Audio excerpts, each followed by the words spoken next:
In this video and the next video, we're going to show you how to do hypothesis testing for two population means.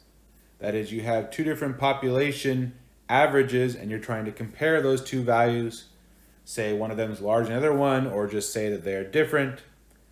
And this video is going to deal with a situation where the two samples you're taking are dependent on each other. They're not completely random separately from each other here. And in particular, we're going to use it for matched pairs. So we did mention matched pairs way back at the beginning of the class, but you may have forgotten. The idea of matched pairs is that the people or the sample you're taking, the individuals in the first sample, are related in some way to the individuals in the second sample. And every time you take a data point on someone from the first, you take a data point from the person in the second, and so on. So you're going to be able to match up your data points between someone in the first sample and someone in the second sample. And quite often, what this ends up being is the person in the first sample is the same as the person in the second sample, but maybe you are looking at them at different points in time. Maybe you are looking at different characteristics of that person, and so on. In particular, in this example down here, if we read it, it says a study is performed to try to test reaction times in the early morning versus reaction times at night. 5 individuals were selected for this study, and the reaction time was measured in the morning, then again at night. The data gathered is below. Does this data suggest that a person's reaction time is lower in the morning at the alpha equals 0.05 level of significance? So for example, the column that's marked A here, this is the same person in morning and night. And the column B is the same person in morning and night, and so on and so on. So the group of 5 people is the same sample for both, very much dependent. You're just taking them at different times. So let's talk about writing down the hypotheses for these types of problems. First off, your null hypothesis is always going to be that the two means are equal to each other. Just like in the previous video where two population proportions were equal to each other, just like how we had the previous ones with only one sample where you're setting equal to a number, the equal sign is always in your null hypothesis. And then for your alternative hypothesis, that one can either be the first mean is smaller than the second mean, or the first mean is bigger than the second mean, or the first mean is just different from the second mean, right? Left-tailed, right-tailed, two-tailed, as we've seen in all of our hypothesis tests. However, we are going to do something kind of special in this scenario when we have the matched pairs data. We're actually going to kind of simplify things in a way where we are going to create a new variable d for the differences, and we're going to take the variables from the first sample and subtract the variables from the second sample. And by doing this, we're now going to have a single variable d, and we're going to do the test based on that single variable. It's going to kind of simplify the problem down from 2 variables down to 1, and that's going to kind of change things here, because if mu1 equals mu2, then if you subtract them, you would get 0. So a new way to write the null hypothesis would be that the average of the differences is 0. And then for the averages of the differences, maybe we want to show that it's less than 0. And in fact, that's the one that we're going to need for this example down here, because we're trying to show that the reaction time in the morning is lower than the reaction at night.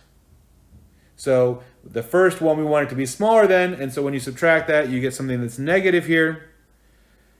The downside of doing it this way, I know it's only one variable now, the downside though is that we now need to have a table of values of the variable d, and then we need to do statistics on that variable d. So we can go ahead and calculate this, and this is why I generally keep it to not that many data points. You don't have to spend too much time on this. 4.68 minus 5.21 is negative 0.53.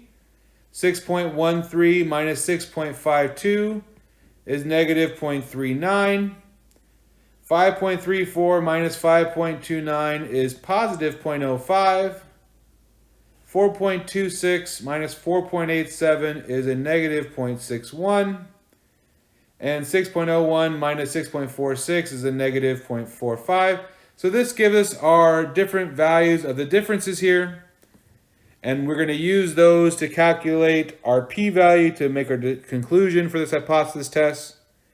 Now you could go ahead and calculate your x-bar for the d's, and you can calculate the standard deviation s for the d's, and then you would plug those into the t-test. Remember, when you're doing means, we use the t-test.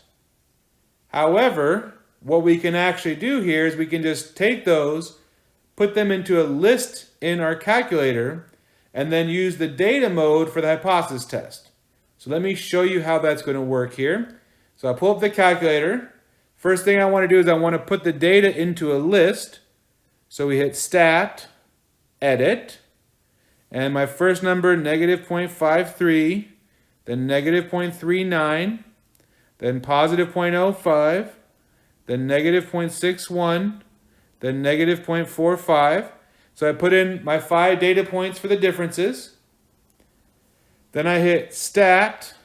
I go over to Test. Now you see there is a thing that's 2-SAMP t-test, but we are not going to use that in the dependent case that we're in right now, because by doing the differences, we're down to just a single variable, so we're going to just use the t-test, but we are going to use the data mode, and we put our data in list 1, and our default mean is 0, and we want to show that it is less than 0. So that is the setup we need in our calculator here. We go ahead and hit Calculate, and you see we get a p-value there of 0.014. So my p-value is 0.014. And we're talking about the 0.05 level of significance. So that means my p-value is smaller than the alpha value, which is 5%, right? 1% is smaller than 5%. And so because it's smaller, that means that this sample would be pretty unlikely to happen, assuming that they were equal means. And so that is evidence to tell us that they are not equal means. So we say there is sufficient evidence to conclude that the reaction time is lower on average in the morning. Right? And if we had happened to get a p-value that was larger than 5%, we would say there is not sufficient evidence to make that claim. But in this case, it all worked out in this fashion.